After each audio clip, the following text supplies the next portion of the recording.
Hello guys, let's start और current affairs lecture. तो जो अपनी करंट अफेयर्स की लेक्चर है और जो हमारी सीरीज चालू है, इसमें जो है हम लोग बहुत ही ज्यादा इम्पोर्टेंट, बहुत ज्यादा कुशल कुशल जो सवाल होते हैं जो कि एग्जाम पॉइंट ऑफ व्यू से बहुत ज्यादा आपको अपडेटेड रखते हैं, इन सभी सवालों के जवाब जो है हम देखते हैं। बहुत सारे टॉपिक जो हमें डिस्कस भी करते हैं। ठीक है, अब देखो हम जो लेक्चर्स अभी आज करेंगे इसमें भी मैंने इसी टाइप में बहुत ज्यादा इम्पोर्टेंट है जो क्रुशियल क्रुशियल चीजें हैं उनको क्या कर रखा है, उनको भी मैंने ऐड करके रखा है।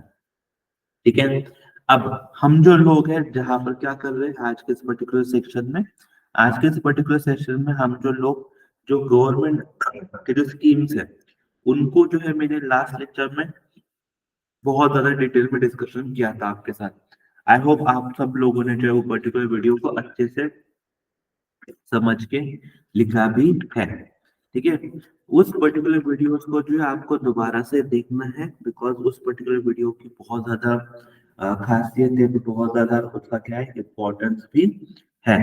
ठीक है, नाउ आज के इस पर्टिकुलर लेक्चर में भी आज हम क्या करने वाले हैं, आज के इस पर्टिकुलर लेक्चर में जो जो क्रूशियल एंड जो जो इम्पोर्टेंट फैक्ट्स है regarding the various subject, regarding the various चीजें, उसको जो है हम देखने वाले हैं। ठीक है, नाउ देखो at very first current affairs के इस जर्नी में let's we start the first question. Let me introduce the first question for you. सोचिए and try to mark the correct answer.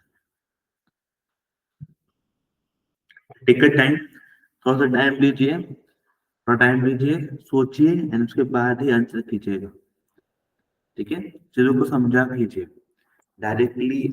और मोस्ट इम्पोर्टेंट क्या है, जब मैं चीजें आपका डिस्कस कर रहा हूँ तो आपको भी क्या करने हैं, आपको भी नोट्स जो है वो बनाने हैं। तो अगर आप नोट्स बनाओगे तो आपको वो सबसे ज्यादा बेटर होगा, ताकि आप जो है आपके नॉलेज को भी क्या कर सकते हो, अपडेट कर सकते हो, which is very crucial and which is very important. ठीक है, चलो आई जस्ट होप कि आप में से सब लोगों ने जो है अभी इस सवाल को पढ़ा है और इसका सही आंसर भी आपने मार्क किया होगा। ठीक है, देखो क्या बोल रहा है, सवाल क्या बोल रहा है। जो 19th समिट है, 19th समिट कौन सा 19th समिट है नाम का, नॉन अलाइंड मूवमेंट का, वो कहाँ पे हुआ है, कहाँ पे हुआ है। ठीक है, तो एक चीज ना यहाँ पे पकड़ लो, एक भी चीज पकड़ लो, व्हाट इज नाम, नॉन अलाइनमेंट मूवमेंट क्या है। तो मैंने ना इससे पहले भी आपको बोला था कि जो सेकेंड वर्ल्ड वॉर हुआ था, सेकेंड वर्ल्ड वॉर जो हुआ था उसके बाद जो पूरी दुनिया है वो दो हिस्सों में बढ़ गई थी। ठीक है, सेकेंड वर्ल्ड वॉर के बाद एक हिस्सा था जिसको हम बोलते हैं कैपिटलिस्ट कंट्रीज, जो कि कैपिटलिज्म के ऊपर चलते हैं। ठीक है? और दूसरा जो देश है उसमें सोशलिस्ट कंट्री, जो सोशलिज्म के ऊपर चलते हैं। ठीक है, आपके ना एग्जाम पॉइंट ऑफ व्यू से ये भी याद रख लो, आप एक भी याद रख लो।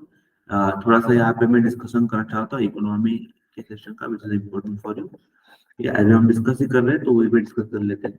कैपिटलिस्ट जो इकोनॉमिक्स थी उनका क्या कहना था, कैपिटलिस्ट इकोनॉमी का, कि भाई देखो जो मार्केट है, इन इकोनॉमिक्स टर्म पहले समझ लेते हैं बिकॉज इकोनॉमिक के लिए इंपॉर्टेंट है। मार्केट जो है, that market should be run by the market forces. Market जो है, that market should be run by the market force. जो मार्केट फोर्स होते हैं उनके द्वारा ही मार्केट को रन किया जाना चाहिए। Now, who are the market force? There are two market force. One is a demand and one is a supply. दो मार्केट फोर्स होती है। एक मार्केट फोर्स कौन सा आपका, एक मार्केट फोर्स आपका डिमांड है, दूसरा मार्केट फोर्स कौन सा आपका सप्लाई है। Demand and supply are the two market forces जो which should run the economy। ठीक है, बाकी government has a no role in the economy. Government का कुछ भी रोल नहीं होना चाहिए इकोनॉमिक्स के ऊपर। Government involvement should be zero. ठीक है, गवर्नमेंट का जो इन्वॉल्वमेंट है इकोनॉमी में वो कितना चाहिए, जीरो होना चाहिए। गवर्नमेंट का ये बस एक ही काम होना चाहिए, that is one, they must maintain law and order. They must maintain the law and order in the market. They must maintain the law and order in a market. इतना ही गवर्नमेंट का काम होना चाहिए कैपिटलिज्म के, ऐसा बोलता था। ठीक है, अब who is the father of capitalist economy in the world. दुनिया में कैपिटलिस्ट इकोनॉमी के फादर कौन थे, कैपिटलिस्ट इकोनॉमी के फादर थे एडम स्मिथ। कौन थे, एडम स्मिथ। ठीक है, तो Adam Smith is the father of capitalist economy. ठीक है, एडम स्मिथ है, इनकी बुक भी है which is very famous book. नाम क्या किसी को पता है? It's wealth of nation.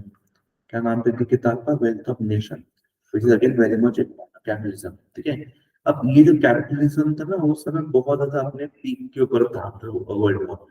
Then उसके बाद एक पर्टिकुलर कैपिटलिस्ट आते हैं सोशलिस्ट। सोशलिस्ट इकोनॉमी का अलग फंडा था। इनका क्या कहना था कि मार्केट में ना government should be the authority.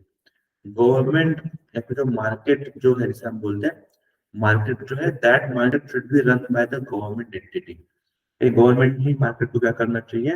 Run करना चाहिए। ठीक है, it should not be govern by the private players only. Private places should not be there. ठीक है, प्राइवेट प्लेस नहीं रन करेंगे, कौन रन करेगा? गवर्नमेंट प्लेस होंगे, वही जो है मार्केट को क्या करेंगे? रन करेंगे। मतलब कैपिटलिज्म क्या बोलता था कि भाई जो प्राइवेट प्लेस है उन्हीं को रन करना है, प्राइवेट प्लेस ही रन करेंगे। लेकिन यहाँ पे क्या था? नहीं, प्राइवेट प्लेस नहीं रन करेंगे मार्केट को, गवर्नमेंट ही रन करेंगे। तो इस पर्टिकुलरली क्या हुआ था ना, दुनिया पूरी तो इस पर्टिकुलर फिलोसॉफी, मेरा कब कहने का मतलब क्या है, ये तो फिलोसॉफी है। जैसे अभी सोशलिज्म की जो फिलोसॉफी है, this philosophy is given by the father of socialist economy। तो हम बोलते हैं जो कार्ल मार्क्स है, ये कार्ल मार्क्स जो है, that Karl Marx is the father of the socialist economy। Karl Marx is the father of socialist economy। और कार्ल मार्क्स का भी कौन सा वो पर्टिकुलर किताब है जिसमें उन्होंने सोशलिज्म के बारे में बोला है? तो that is nothing but Das Kapital. कौन सा किताब है उनका? Das Kapital. What is the name? Das Capital is this particular, ये particular book है Das Capital, जिसमें ना कार्ल मार्क्स ने इन सब चीजों के बारे में मेंशन किया सोशलिस्ट इकोनॉमी का। तो even if they ask you who is the father of socialist economy, तो Karl Marx the father of socialist economy. और वो भी कौन सी किताब है उनकी? जैसे दास कैपिटल उनकी क्या है पर्टिकुलरली किताब की है। ठीक है, नाउ इस सवाल ये आता है कि इसमें इंडिया का, पूरी दुनिया इसमें पड़ गई थी कि either who is the leader of this. तो कैपिटलिज्म का अगर आप देखोगे तो उस समय लीडर यूएस हुआ करता था, यूएसए इज द लीडर, आज भी वही है लेकिन उस समय तो वही था। सोशलिज्म के भी देखोगे तो उस समय सोशलिज्म का सबसे बड़ा प्रमोटर कौन था? रशिया, या फिर उस समय का यूएसएसआर, मतलब कैन कॉल यूएसएसआर, तो यूएसएसआर। ठीक है, सोशलिज्म। ठीक है, इसको प्रमोशन था। तो दुनिया ना पूरी इन दो हिस्सों में बढ़ गई थी। दुनिया के पास चॉइस था कि either they will become a socialist को फॉलो करो, सोशलिज्म को फॉलो करो, या फिर कैपिटलिज्म को फॉलो करो। दोनों दोनों जो है महापावर थी, महासत्ता थी। ठीक है, इकोनॉमी के हिसाब से। तो ऐसे केस में जब भारत जैसे देश थे, इंडिया जैसे देश थे, जब हम आजाद हुए थे 1947 में, हम आजाद हुए थे, तो उस समय ना हमारे फ्रंट के ऊपर सबसे बड़ा सवाल था, सबसे बड़ा सवाल हमारे सामने था। सवाल क्या था कि हम कौन सी राह पकड़े? Should we become a capitalism, should we become a socialism? तो ऐसे बस हम नहीं थे, दुनिया में बहुत से देश थे जिनको ना यही प्रॉब्लम था कि वो किस हिस्से में जाएंगे, किस साइड जाएंगे, उस साइड में जाएंगे। तब जो है इस पर्टिकुलर मूवमेंट को चलाया गया। ठीक है, इस मूवमेंट को चलाया गया। एंड इस मूवमेंट का प्राइमरली जो नेहरू जी थे वो बहुत ही ज्यादा प्रमोटर थे इस पर्टिकुलर मूवमेंट के। इसे बोलते हैं हम non alignment movement, that is नाम नॉन अलाइनमेंट मूवमेंट। मतलब भाई हम इन्हीं के साथ भी नहीं है, हम इनके भी ग्रुप में नहीं, ना हम इस ग्रुप में ना उस ग्रुप में है। हम अपना खुद का ग्रुप है, हम किसी भी मूवमेंट को या हम किसी भी जो है ब्लॉक को जो है हम ज्वाइन करने वाले नहीं है। हम खुद को जो है इन दोनों से भी अलग रखेंगे, नॉन अलाइंड रहेंगे, एंड हमारे जो मूवमेंट है वो चलाएंगे। तो इसे आप क्या बोलते हैं? Non aligned movement, which is again very much important and very much crucial. या तो क्या करना है आपको, जो इस पर्टिकुलर चीज को भी याद रखना, नॉन अलाइनमेंट। भारत के जो उस समय के जो पीएम थे, that is PM Jawaharlal Nehru ji. ठीक है, जो नेहरू जी थे वो बहुत बड़े प्रमोटर थे इस पर्टिकुलर नॉन अलाइनमेंट मूवमेंट के। ठीक है, स्पेसिफिकली हम बोलते थे कि इस पर्टिकुलर मूवमेंट में नेहरू जी द्वारा ना पंचशील भी दिए गए थे। पंचशील कि किस तरीके से जो बिहेव करना चाहिए एक देश को दूसरे देश के साथ। ठीक है, और ये केवल इंडिया की बात कर रहे हैं कि हम लोग केवल इंडिया की बात नहीं कर रहे हैं, पूरी की पूरी दुनिया ही इस तरीके से बढ़ गई थी। और लेकिन हम जब इंडिपेंडेंट हुए तो हम ना मूवमेंट को लेके आ गए। ठीक है, and one of the promoter या फिर बोलते हैं इंडिया थे। अब उस मूवमेंट को हम आज भी चला रहे हैं, ना मूवमेंट का जो समिट है उसको जो है हम आज भी चला रहे हैं, जहां पर हम किसी भी हिस्से में डिवाइड नहीं है। सारे के सारे जो हिस्से हैं, सारे के सारे जो पार्ट है, वो हमारे ही देश का हिस्सा ही हम लोग क्या करते हैं, उसको मानते हैं। इसलिए ये जो नाम मूवमेंट है, नाम अलाइनमेंट मूवमेंट है, वो हमारे लिए बहुत ज्यादा इम्पोर्टेंट बन जाती है। आज भी अगर देखोगे ना, इंडिया के ऊपर हमेशा सवाल पूछा जाता है कि इंडिया कौन से ब्लॉक में आता है, इंडिया यूएस के साइड में है, इंडिया रशिया के साइड में है। तो हम क्या बोलते हैं कि भाई हम किसी के साइड नहीं, हम हमारे ही साइड में है। जो हमारे साइड है हम उसी में आते हैं, हम किसी भी साइड में पे किसी के भी पक्ष में जो हम आने वाले नहीं है। ठीक है, that you always need to be remember. आपको हमेशा इस चीज के बारे में क्या करना है, याद रखना है। It is very important and it is very much crucial to you as well. ठीक है, तो आई होप आपको जो नाम समेत है इसके बारे में अभी इन डिटेल पूरी जानकारी मैंने यहाँ पर दे दी है। तो अब सवाल क्या है कि ये जो नाम सॉरी ये जो पर्टिकुलर समिट है जिसके बारे में हम बोल रहे हैं, ठीक है, ये पर्टिकुलर समिट कहाँ पे हुई थी, 1972 जो कहाँ पर हुई है। तो remember it was held at a Kampala. Kampala में हुई। कंपाला कहाँ पे, किसी को पता है? युगांडा। ठीक है, जो युगांडा है, युगांडा, युगांडा में कंपाला आता है, वहां पे जो पर्टिकुलरली ये मीटिंग जो है अभी हेल्ड हुई है। अब इसके रिगार्डिंग ना कुछ हाईलाइटेड पॉइंट्स है, मैं चाहता हूँ वो भी आप क्या करो, याद रखो। ठीक है, तो दिस वाज हेल्ड, नाम का summit was held at Kampala, जो कि कहाँ पे आता है, आपका कैपिटल युगांडा में आता है। ठीक है, कब हुआ था ये पर्टिकुलर समिट? 19 एंड 20 जनवरी को ही हुआ है। ठीक है, अब देखो, देखो अब मैंने ना यहाँ पर आपको डिटेल, इसका थीम देखो क्या है। Okay, ये भी याद करो, very important. Uganda has taken over the chair from Azerbaijan to run the NAM summit up to 2027। तो रिमेंबर 2027 तक जो नाम की जो चेयर है, ठीक है, वो किसके पास रहने वाली है? वो चेयर जो है वो युगांडा के पास ही रहने वाली है। Now, what is the theme for this particular summit? नाम का जो थीम क्या था? थीम देखो क्या है, deepening cooperation for share global affluence। ठीक है, दुनिया में जो affluence के बारे में जब हम बात करते हैं, तो उसमें सबका क्या होना चाहिए, हिस्सा होना चाहिए, शेयर होना चाहिए। ठीक है, अब इसमें क्या क्या डिस्कशन हुआ था इस पर्टिकुलर समिट में? तो वेरी फर्स्ट डिस्कशन हुआ था इधर हमासोवर का। Then very important, this is very important, India Vishwamitra initiative. ठीक है, हम हमेशा क्या बोलते हैं कि भाई हम ना सबको सपोर्ट करेंगे, हम किसी के भी ऐसे नहीं है, हम चाहते हैं सबका विकास हो, सबका सही हो। ठीक है, प्लस यहाँ पे हम बात कर रहे हैं किसका, call for the multipolar world. Multipolar world का मतलब समझो, अभी जो मैंने सिनारियो यहाँ पे एक्सप्लेन किया था आपको, कौन सा सिनारियो है? ठीक है, अब चलिए हट गया अपना, ये मैंने आपको एक्सप्लेन किया था कि किस तरीके से दुनिया दो हिस्से में बढ़ गई थी। इधर यूएस के साइड आ जाओ, ठीक है, नहीं तो आप रशिया के साइड हो। ऐसे पूरे दुनिया तो ब्लॉक बोल, इसे क्या बोलते हैं, ब्लॉक, इसे बोलते हैं बाइपोलर वर्ल्ड। इसे क्या बोलते हैं, बाइपोलर वर्ल्ड। मतलब ये दो दो लोग हैं, वही डिसाइड करेंगे पूरी दुनिया में क्या चलने वाला है, क्या नहीं चलना। बिकॉज यही दो क्या होंगे, फिर वो महासत्ता होंगे और यही से डिसाइड करेंगे कि दुनिया की डायरेक्शन क्या हो जाएगी। सिमिलरली आज के समय में देखोगे तो आज के समय में आपको पता चलेगा कि लोग बोलता है तो यूएस के साइड में हो या फिर चाइना के साइड में।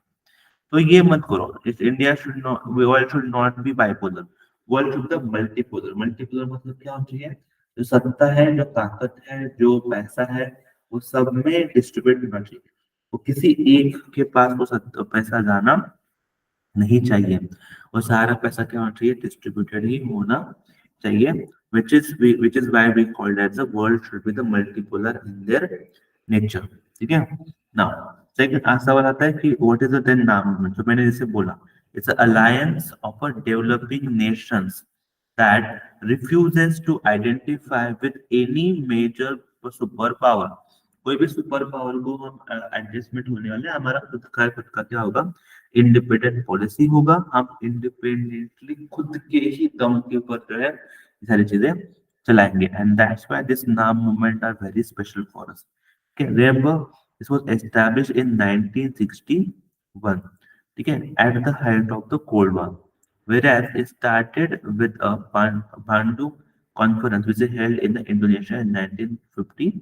तो इसको डिस्कशन जैसे आप बोलते हैं ना कि डिस्कशन कब से चालू होने लगा, ये सब चाहिए, कैसे चाहिए, तो डिस्कशन जो है वो इंडोनेशिया से ही स्टार्ट हुआ था, इसके बैंडलूर कॉन्फ्रेंस के दौरान 1955 में। तो ये फॉर्मलाइज कब हुआ है? 1961। एंड रिमेंबर, इंडिया आज भी हम बोलते हैं कि आज भी जो है हम एक पार्ट है किसका? मल्टीपोलर वर्ल्ड का। जो डेवलपिंग नेशंस है उनके लीडर करके उभरे थे उस समय, इंडिया लीडर करके उभरा था पूरी दुनिया के लिए। और आज भी जो है हम जो डेवलपिंग नेशन है उनको एज अ लीडर की तरह ही हम आगे आए हैं। ठीक है, नाउ दैट्स वेरी ग्रेट। तो हमने जो नाम समिट जो अभी न्यूज में था उसको हमने बहुत ज्यादा डिटेल में जो है हमने पढ़ा है, याद भी। अब आप लोग रखिए, आप कभी भूलने वाले हो नहीं इस पर्टिकुलर चीज को। ठीक है, now that's very great and very happy for this particular thing. Now, let me move on to the next question for you. Let me introduce the next question in front of you. Try, think, and try to mark the correct answer. Yes, very important scheme. थोड़ा सोचिएगा, दिमाग लगाइएगा and फिर mark कीजिए आपका correct answer.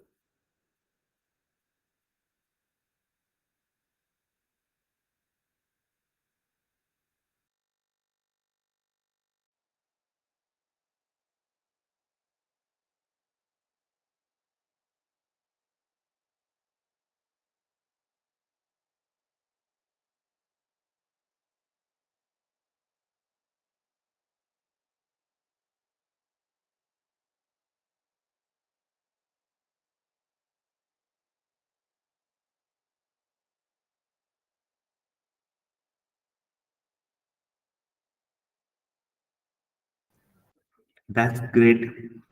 आई hope कि आप लोगों ने जो है आपका जो भी सही आंसर है उसको मार्क किया होगा। ठीक है, now let me discuss now what should be the correct answer. देखो समझो, पहली बात ना, नाम समझो क्या है। नाम में ही सब कुछ छुपा होता है। यहाँ पे क्या लिखा है? देखो, अटल। अटल, ठीक है, अटल लिखा है। यहाँ पे क्या लिखा है? अटल भूजल। अब भूजल का मतलब क्या होता है? Ground water. भूजल का मतलब क्या होता है? भू मतलब ऊपर जमीन होता है, जल मतलब क्या होता है? पानी। तो ग्राउंड वाटर, ठीक है, अटल भूजल योजना, ठीक है, मतलब ग्राउंड वाटर के रिगार्डिंग पर्टिकुलर स्कीम है। ठीक है ना, अगर आप देखोगे फर्स्ट स्टेटमेंट क्या है? फर्स्ट स्टेटमेंट क्या बोल रहा है? It aims to improve management of ground water resources in a water stress area. जो भी वाटर ट्रेस एरिया वहां पे क्या करना है? हमें ग्राउंड वाटर को इम्प्रूव करना है। तो ऑब्वियसली हम भूजल के बारे में बातचीत चल रही है। ये जनरल स्टेटमेंट नहीं लग रहा है आपको? तो बहुत जनरल स्टेटमेंट है। दैट्स व्हाई ये जनरल स्टेटमेंट क्या आपका सही स्टेटमेंट साबित होता है। As it is very general statement, the first statement itself is a correct one. ठीक है, now let me discuss the second statement. Okay, second statement, it incentivizes, okay, it incentivizes, okay, the states for achievements in improved groundwater management practices।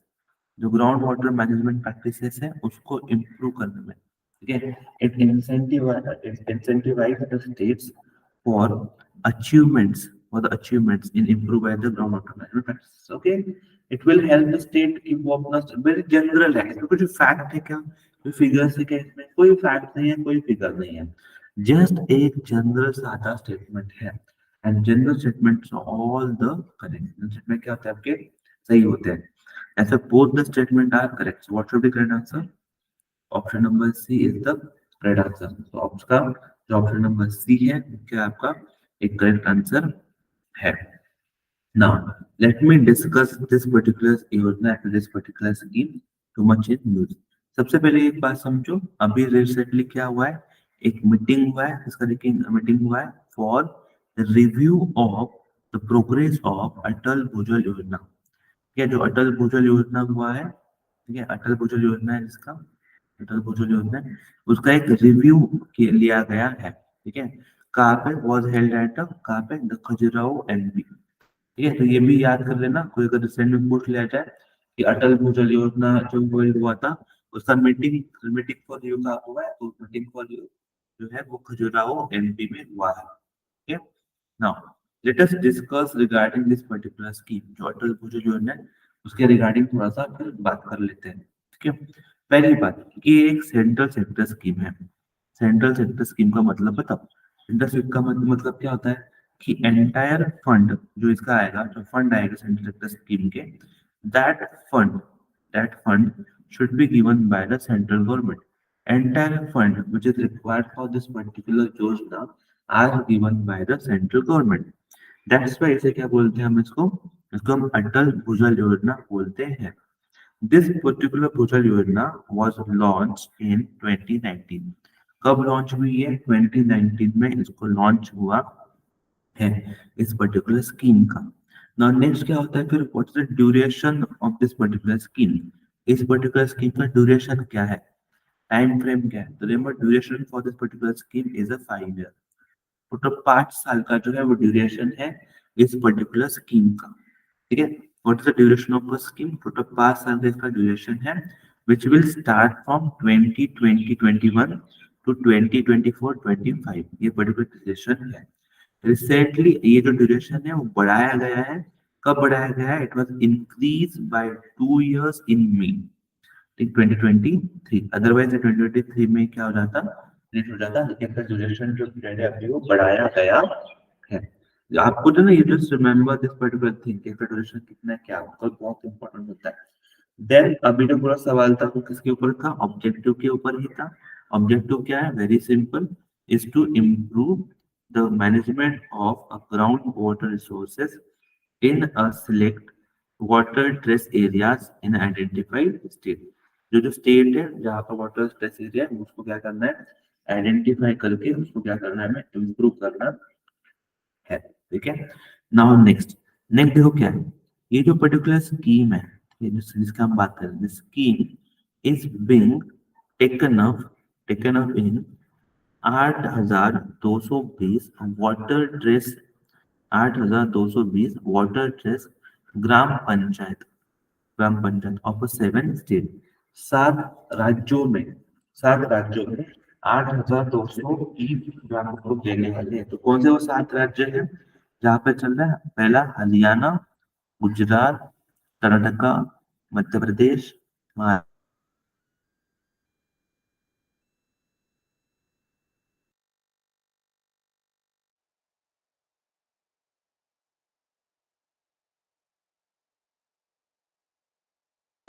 आप आ सकते हो, क्या आप कर सकते हो, अंडरस्टैंडिंग आप आ सकते हो.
That's great.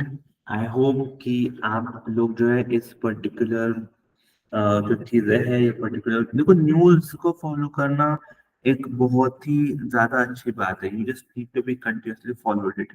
ठीक है. देखो अभी जो सवाल है जो आपके सामने है, उस पर्टिकुलर सवाल को जो है आपको फोकस रहना है.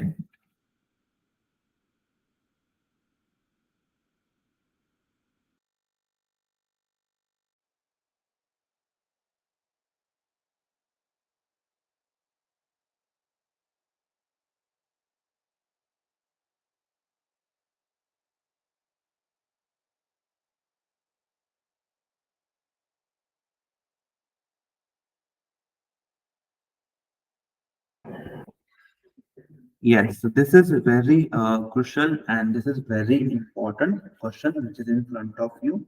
You just need to be think about it. ठीक है. देखो सवाल क्या है कि who is the president of, ठीक है, 78 session of United Nation General assembly who is currently on a visit, ठीक है, who is currently visit to the India, ठीक है, 70 सेशंस कौन है जो करंटली विजिटेड है? What is correct answer? Remember this is a Dennis Francis, Dennis Francis. What's the correct answer? Dennis Francis is the correct answer, ठीक है। तो just remember the president of 78 session of United Nation General Assembly, उनका नाम क्या है? ठीक है, Dennis Francis है, ठीक है, which reached New Delhi on the 5 days visit to India. Okay, on especially on occasion, कौन सा occasion है? On occasion of Republic Day on January 26. ठीक है, that's it. I hope you are able. Now, next question for you. Yes, I want you to be think about this particular question.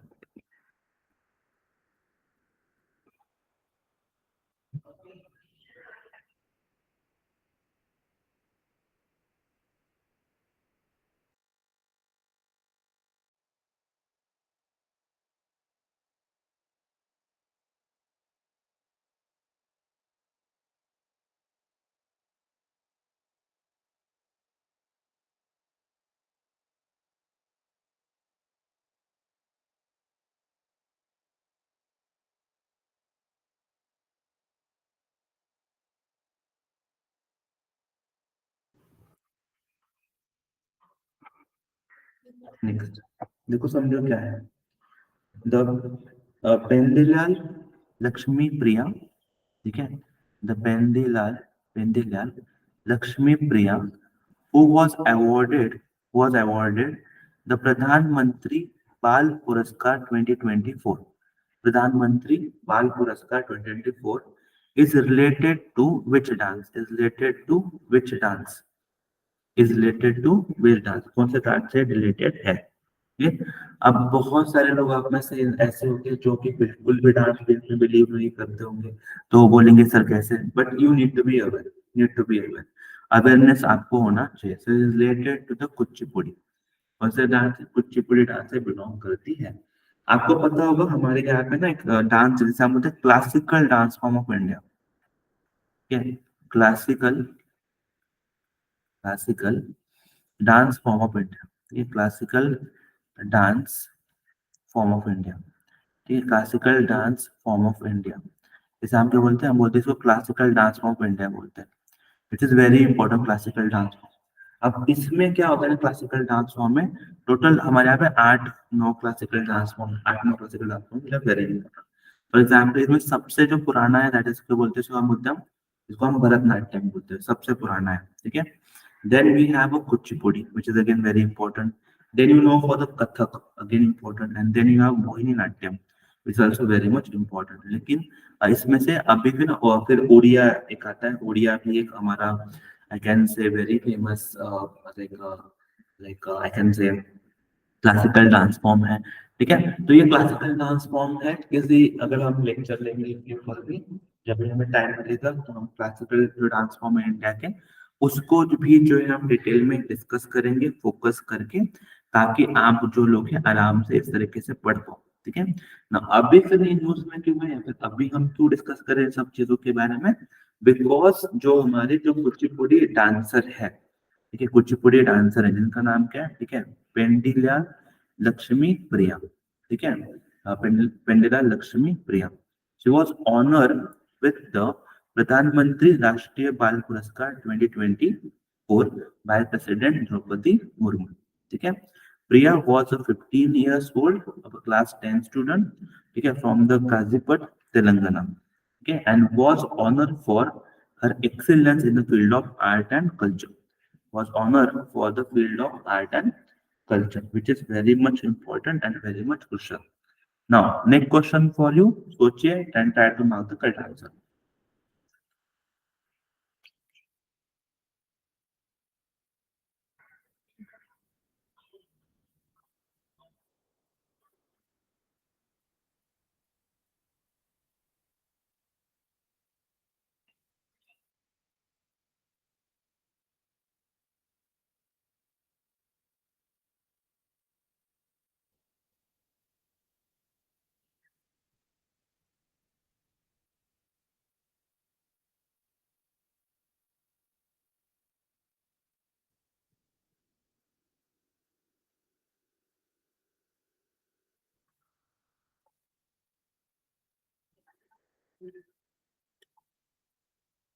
Yes, I just hoping कि आप में से बहुत सारे लोग ऐसे होंगे जिन्होंने इस पर्टिकुलर टॉपिक के रिगार्डिंग पढ़ा होगा न्यूज़पेपर में, ठीक है। बिकॉज अभी ना देखो कंटिन्यूअसली ये टॉपिक न्यूज में चल रहा है, तो आई एम जस्ट बिलीविंग कि आप लोगों ने न्यूज़पेपर में डेफिनेटली इस पर्टिकुलर टॉपिक के ऊपर बहुत ज्यादा पढ़ा होगा, लेकिन मैं चाहता हूँ कि आप थोड़ा सा और डिटेल में भी इसको पढ़ लीजिए। देखो, जो इंडिया ऑब्जर्व द पराक्रम दिवस, जो ऑब्जर्व किया है पराक्रम दिवस किया है कब, जनवरी 23। तो मैं सबसे पहले वही चाहता हूँ कि सब लोग आप में से इस पर्टिकुलर क्वेश्चन को ही याद करो। क्वेश्चन को याद करना बहुत ज्यादा इंपॉर्टेंट रहता है। जैसे आपको सवाल क्या पूछ देंगे वो कि पराक्रम दिवस हम कब मनाते हैं, तो 23 जनवरी को हम क्या मनाते हैं, 23 जनवरी को हम पराक्रम दिवस मनाते हैं, ठीक है। ये क्या है 23 जनवरी पराक्रम दिवस, ये एक बर्थ एनिवर्सरी है। क्या ये बर्थ एनिवर्सरी, किनकी बर्थ एनिवर्सरी है, नेताजी सुभाष चंद्र बोस जी की क्या ये बर्थ एनिवर्सरी है, ठीक है। तो हमेशा याद रखना कि हम पराक्रम दिवस 23 जनवरी को मनाते हैं, ठीक है। बर्थ एनिवर्सरी होती है नेताजी सुभाष चंद्र जी बोस जी की। ये जो चीजें आपको हमेशा याद रखनी पड़ेगी। Then in 2024, in 2024 which anniversary is being celebrated of the great freedom fight, कौन सी वाली इसका कौन सा वाली जो एनिवर्सरी जो सेलिब्रेट की गई है, तो रिमेंबर इट्स 127, कौन सी वाली 127 बर्थ एनिवर्सरी जो सेलिब्रेट की गई है। इसके रिगार्डिंग कुछ फैक्ट्स है जो मैं चाहता हूँ आप लोग याद करना, ठीक है। Prime minister is very important, prime minister has extended his greeting to the people on Parakram Diwas, ठीक है। This marks the 127th birth anniversary of Subhash Chandra ji Bose, ठीक है, which is formally known as a Netaji, जिन्हें हम क्या बोलते हैं, जिन्हें हम नेताजी भी बोलते हैं। ये तो दिस पराक्रम दिवस is aims to instill a fearlessness and patriotism, ठीक है, fearlessness and patriotism, especially amongst the youth, especially among the youth, who is inspiring them to stand strong to stand strong in the face of challenges. In the face of challenges, it was on this day in 1897 Netaji was born in a Katak, Odisha, ठीक है। Remember कहाँ पे birth है उनका, कटक उड़ीसा में birth है। अब देखो नेताजी इज नेताजी, मतलब you must be remember about him. मैं हमेशा कहता रहता हूँ ना कि personalities you must be admire to the personality, you must follow the personalities, ठीक है। पर्सनालिटीज को फॉलो करना बहुत ज्यादा इंपॉर्टेंट बन जाता है आपके लिए, ठीक है। तो नेताजी वही एक पर्सनालिटीज है, वन ऑफ द पर्सनालिटी है जिनको मैं हमेशा एडमायर करता हूँ, जिनको हम नेताजी बोलते हैं, ठीक है। इंडियन आर्मी जिसे हम बोलते हैं, ठीक है, इंडियन आर्मी, इंडिया की first army outside the country जो बिल्ड की गई थी वो नेताजी सुभाष चंद्र जी द्वारा ही बिल्ड की गई थी, ठीक है।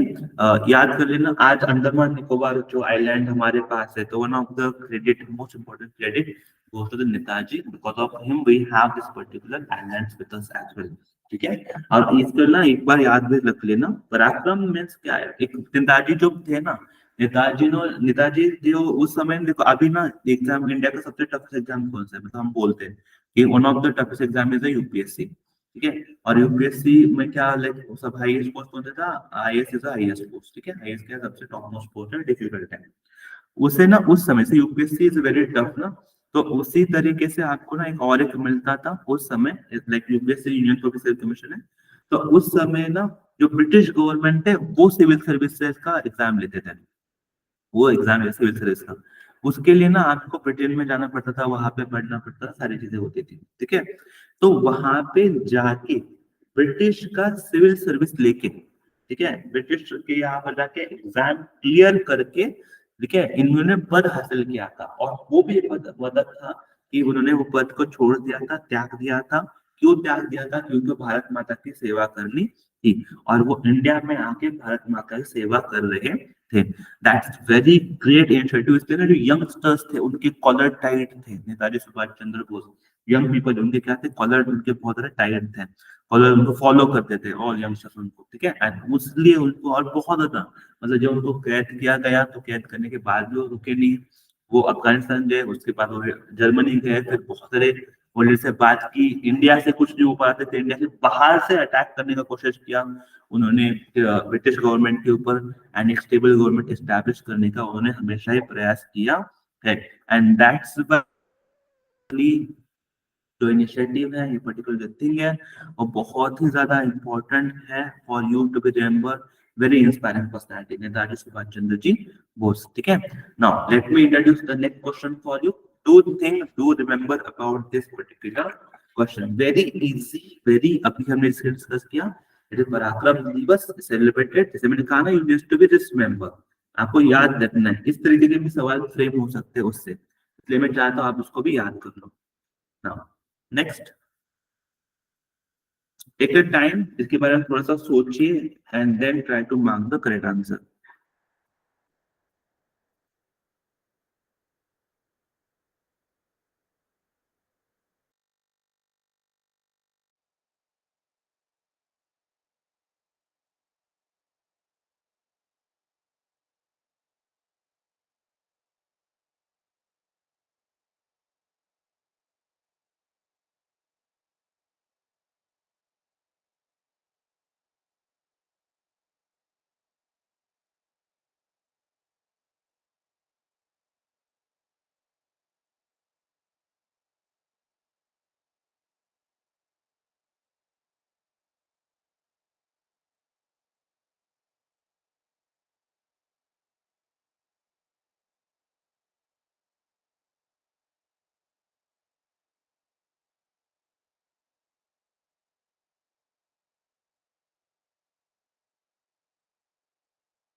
दैट्स ग्रेट, आई होप कि आप लोगों ने इस पर्टिकुलर सवाल के बारे में जो है आपका जवाब सही मार्क किया होगा, ठीक है ना।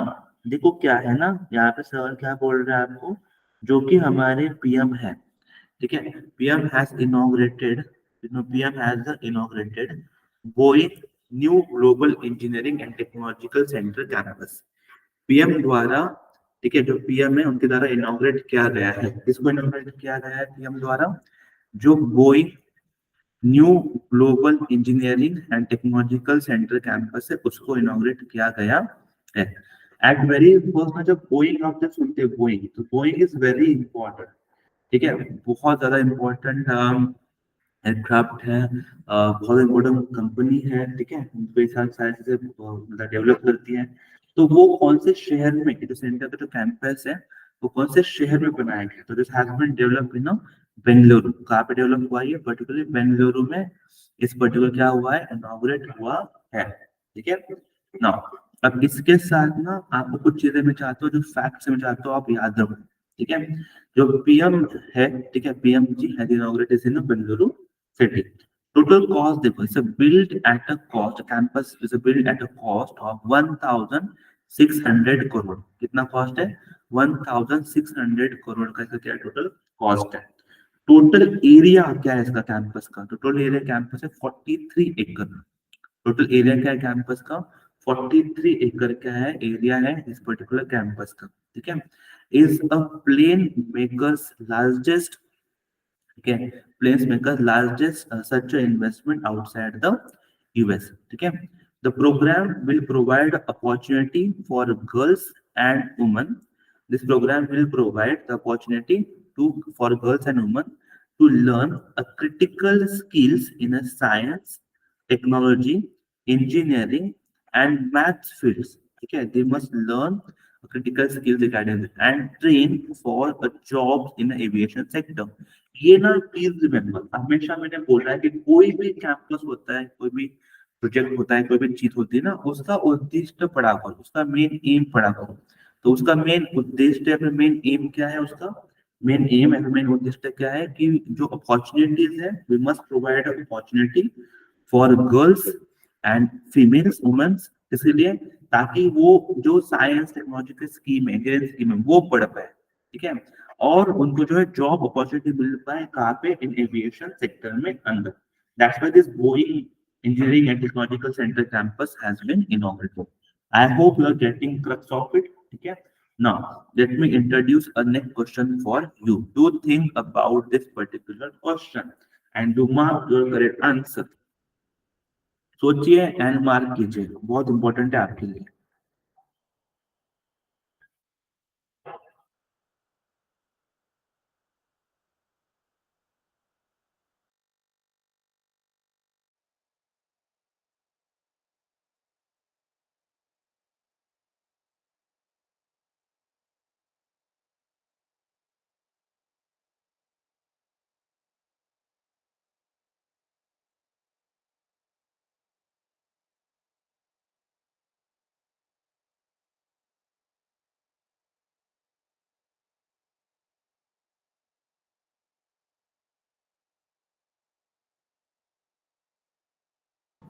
चलो, दैट्स ग्रेट। आई होप आप लोगों ने जो आपका सही आंसर जो है वो मार्क किया है, ठीक है। What is the correct answer, क्या आपका यहाँ पर करेक्ट आंसर क्या है कि इंडिया एंड वो कौन सा देश है, इंडिया एंड कौन सा देश है which have agreed to jointly fund the scientific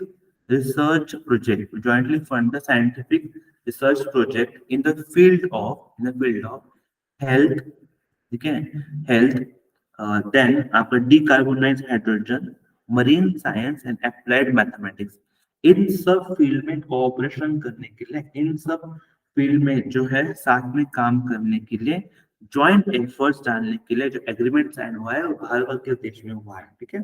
तो बहुत लोगों को जर्मनी लगेगा, पर जर्मनी नहीं है। Correct answer, it's between India and France. किसके बीच में हुआ है, इंडिया एंड फ्रांस के बीच में जो है पर्टिकुलरली ये एग्रीमेंट जो है वो साइन हुआ है, ठीक है ना। You just need to be remember, इसलिए मैंने स्पेशली आपके लिए यहाँ पर मेंशन भी करके रखा है कि that India and France both have agreed that they will improve on it. देखो, इंडिया एंड फ्रांस बहुत ज्यादा न्यूज में भी है, ये न्यूज में इसलिए है because of 26 Jan, that's why they are in news as well. 26 Jan के लिए क्या है, न्यूज में भी है, ठीक है। सिमिलरली वहां पे पीएम भी चेंज हुए हैं। कोई मुझे बताएगा कि अभी रिसेंटली फ्रांस में ना पीएम की जो पोस्ट है वो चेंज हुई है, वहां पे ना कोई उनका पीएम का नाम बताओ, जो अभी न्यूली इलेक्टेड पीएम का नाम बताओ, प्लस इसके पीछे वाले कौन पीएम थे वो भी आप मुझे बता सकते हो, ठीक है। देखो क्या है ना, जो ये वाले करंट पीएम है उनका नाम तो आपको पता होना चाहिए, बट उन्होंने किसको रिप्लेस किया है ना, तो वो नाम भी आपको पता होना उतना ज्यादा इम्पोर्टेंट है। Now let me go for the next particular question, ठीक है। नाउ यस, थोड़ा सोचे इसके बारे में, आपको पता होना चाहिए, न्यूज में भी था, तो I think you must be aware about it. और मैं थोड़ा सोच के मार,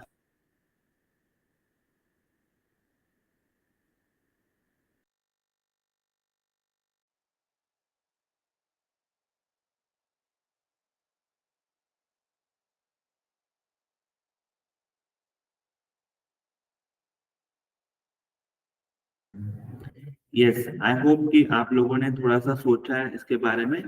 देखो सवाल क्या बोल रहा है आपको, सवाल क्या बोल रहा है कि who has been appointed as the CEO of PepsiCo India. जो पेप्सिको इंडिया है उनके सीईओ किसको अपॉइंट किया गया है। एंड रिमेंबर ना, जो सीईओ की पोस्ट होती है बहुत ही हाई पोस्ट होती है। इस पर्टिकुलर पोस्ट को अपॉइंट किया, किसको अपॉइंट किया, जागरूक कोटिकिच, ठीक है, जागरूक कोटिकिच है, उनको जो है वहां पर अपॉइंट किया गया है as a CEO of PepsiCo India के पोस्ट के ऊपर, ठीक है ना। देखो ये जो पर्टिकुलर बंदा है, he will succeed the MNL Sheikh, इसको ना याद रखो प्लीज, ये नाम भी याद रखो। हमेशा ना एक चीज को याद करो, जो अपॉइंटमेंट हुई है उसको तो याद करना ही करना है, बस वो किसको रिप्लेस किया है वो भी याद होना चाहिए, ठीक है। So he will succeed the Ahmed Al Sheikh who will take over as a CEO for the Middle East Business Unit in March. After a 7-year stint in India. After the 7-year stint in India. ठीक है. Now जो Kotetage है, ठीक है, he's currently जागरूक जो है वो currently is a chief commercial officer है for the PepsiCo in Africa, Middle East and South Asia. तो ऑलरेडी उनके पास पोस्ट है, लेकिन अभी जो है उनको पेप्सिको इंडिया का सीईओ पद मिला है. ठीक है, स्पेशली किसके लिए देखो, for the snacks and beverages. ठीक है, snacks and beverages for CEO of snacks and beverages major that is PepsiCo India. ठीक है, पेप्सिको के बारे में बोलने की कोई मतलब जरूरत नहीं है, मुझे लगता है पेप्सिको सबको पता है. American multinational food snack and beverages corporation है, जिसका हेडक्वार्टर आपको हैरिसन न्यूयॉर्क में मिल जाएगा. ठीक है, न्यूयॉर्क में मिल जाएगा. ठीक है, that is just need to be. Next question for you. हाँ, मैं चाहता हूँ इसको आप थोड़ा सा देखो, पढ़ो. अभी ना न्यूज में बहुत आई है. क्रिकेट प्रेमी तो you must answer me. Cricket प्रेमी को तो ये पता ही होना चाहिए. क्रिकेट प्रेमी तो must answer me this particular question.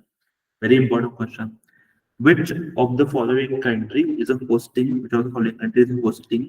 ICC under 19 cricket world cup 2024. तो ICC under 19 cricket world cup है 2024. इसको कौन होस्ट कर रहा है? ठीक है, तो it is hosted by the, किसके द्वारा? It's not hosted by the Sri Lanka. Please don't try to Sri Lanka. बिल्कुल श्रीलंका मत बोलिए. इसने होस्ट किया है पर्टिकुलर को South Africa. Who has hosted this particular World Cup? South Africa has hosted this particular World Cup. ठीक है, ICC Under 19 Cricket World Cup 2024 is hosted by the South Africa. ठीक है. Now the World Cup started on 19 January and will be concluded on the 11th of February. ठीक है, 11th of February को conclude हो जाएगा. This is a total 50 over tournament. 50 over tournament है, will feature 16 teams, 16 teams होंगी with total 41 matches scheduled to be played. ठीक है, this particular cup, World Cup in India will be broadcast on Star Network Sports सबके लिए. आप मुझे बता दो कि ये जो पर्टिकुलर वर्ल्ड कप है, लेकिन मैंने ये भी बोला था कि जो T20 वर्ल्ड कप है, T20 वर्ल्ड कप है, ठीक है, ये कहाँ पे होने वाला है इस साल. T20 वर्ल्ड कप कहाँ पे इस साल. ठीक है, कहाँ पे मेल्स कैटेगरी में कहाँ पे होने वाला है? तो ऑप्शन 2, वेस्ट इंडीज में होने वाला है क्या, श्रीलंका में होने वाला है क्या, देन साउथ अफ्रीका में होने वाला है क्या, या फिर ऑस्ट्रेलिया में होने वाला है? कहाँ पे होने वाला है T20 वर्ल्ड कप 2024? ये मुझे आपको मुझे ये बताना है. सिमिलरली मुझे ये भी बताना है आपको कि यही जो T20 वर्ल्ड कप है, T20 world cup for the female category, ये कहाँ पे होने वाला है, ये भी मुझे बताइए. ठीक है, सिमिलरली मुझे बताइए कि अभी जो क्रिकेट एज अ गेम ये ऐड किया गया है, कहाँ पे ऐड किया गया है क्रिकेट एज अ गेम? तो ओलंपिक्स में जो इसको ऐड किया गया है. Now in Olympics cricket is one of the very important games. ठीक है, ओलंपिक के साथ साथ और 5 गेम से जो ऐड हुए, it's not the only Olympics. कब हुआ ये 2023 में ही हुआ है. कहाँ पे? मुंबई में हुआ है. ठीक है, एज इंटरनेशनल ओलंपिक कमेटी की जो मीटिंग है वो कहाँ पे हुई 2023 में? मुंबई में हुई थी. तभी ये पर्टिकुलर डिसीजन जो है वो लिया गया था कि क्रिकेट ओलंपिक का हिस्सा होगा और टोटल 5 खेल्स में ऐड हो जाएंगे. अब वो 5 खेल कौन से है ये आप मुझे कमेंट सेक्शन में बताइए. मैं आपको एक्सप्लेन अभी यहाँ पे नहीं करने वाला हूँ. तो ये जो क्रिकेट है जो ओलंपिक में ऐड होने वाला है, वो कौन से ईयर से होने वाला है? कौन से वो ईयर है जहां से ये पार्ट हुआ ऐड होने वाला है? I will give the option to you, कौन से ईयर से ऐड होने वाला है. इसका मैं ना आपको ऑप्शन भी दे दूंगा. Let's say it will happen in let's say 2024 में होने वाला है क्या, 2027 में होने वाला है क्या, या फिर 2030 में होने वाला है क्या, या फिर 2034 में होने वाला है क्या? ठीक है, what ever your answer, let me know your correct answer. जो भी आपको करेक्ट आंसर लगता है आप मुझे प्लीज मान के बोल देना. क्रिकेट ओलंपिक्स में ऐड होना तो कहाँ से ऐड होने, कौन से साल में ऐड होने वाला. प्लस वो जो ओलंपिक है वो मैं आपको बता रहा हूँ कि वो ओलंपिक कहाँ पे होने वाली है, स्पेशली यूएस में होने वाली. कहाँ पे होने वाली? यूएसए में होने वाली है, क्योंकि cricket is going to be part of it. And वो ओलंपिक कहाँ पे होने वाली? यूएस में होने वाली है. कौन से साल में होने वाली है, लेकिन ये आप मुझे खुद बताओगे, या फिर यहाँ पे और एक ऑप्शन देता हूँ मैं आपको, that is none of the above. यहाँ पे एक ऑप्शन था that none of the above, ठीक है, एक भी अबव वाला नहीं है। लेकिन आपको मुझे बताना है कंफर्म कि कौन से वो सारे जहाँ पर क्रिकेट इसका पार्ट बनने वाला है, ठीक है। प्लस ये जो आंसर है ना, ये वाला आंसर सोचना, मैंने जो सवाल पूछा थोड़ा सा लॉजिकल सवाल पूछा आपको, करंट अफेयर से लिंक करके सवाल पूछा है, लॉजिकल सवाल है। तो अगर हाँ ये भी याद करो कि क्रिकेट का भी कौन सा फॉर्मेट ऐड हुआ है ओलंपिक में, तो T20 फॉर्मेट ही ऐड हुआ है, ठीक है। तो T20 फॉर्मेट पे ऐड हुआ है, और यहाँ पर भी मेल एंड फीमेल बोथ जो है यहाँ पर पार्टिसिपेशन करेंगे इस पर्टिकुलर वर्ल्ड कप में। मतलब ओलंपिक का जो खिलवाने वाला है वहां पे मेल भी होंगे और वहां पे फीमेल्स भी जो है होने वाली है। Both are going to be a part of this particular tournament, ठीक है। तो ये भी जो है आपको अच्छे से दिमाग में याद रखना है, एंड उसके साथ ही आपको क्या करना है, परफॉर्म करना है, ठीक है। तो yes guys, so this is the very important lecture for all of you. ये सारे जो लेक्चर जो हम अभी आपके साथ डिस्कशन कर रहे हैं, all this lectures are very important, very crucial for you. हम जो है हर मकसद से, हर एरिया से डिटेल में जो है हम आपसे मकसद में बात कर रहे हैं, इसलिए आप सबको जो है सारी चीजों के बारे में पता होना, याद होना, जानकारी होना बहुत ज्यादा क्रूशियल है, बहुत ज्यादा इंपॉर्टेंट है, ठीक है। मैंने गवर्नमेंट स्कीम के बारे में आपसे बातचीत की है लास्ट लेक्चर में, तो मैं चाहता हूँ कि जो भी बच्चे हैं, जो भी बंदे हैं जो इस पर्टिकुलर चीज को फॉलो कर रहे हैं, वो उस गवर्नमेंट स्कीम का जो लेक्चर हुआ है उसको भी आप आराम से एक दो बार जो है उसको देख लो, बिकॉज वो भी पर्टिकुलर लेक्चर बहुत ही ज्यादा इंपॉर्टेंट एंड बहुत ही ज्यादा क्रूशियल है, ठीक है। ये सारी चीजें याद रख लेना, मैं आपके लिए नया नया कंटेंट, नए नए क्वेश्चन जो भी न्यूज में चल रहे हैं वो सब लेके आऊंगा। No worries about it, trust us and do read the Indian Express. मैंने बहुत बार लेक्चर में बोल रहा हूँ, आई होप कोई तो सुनता होगा, आराम से सब करते होंगे।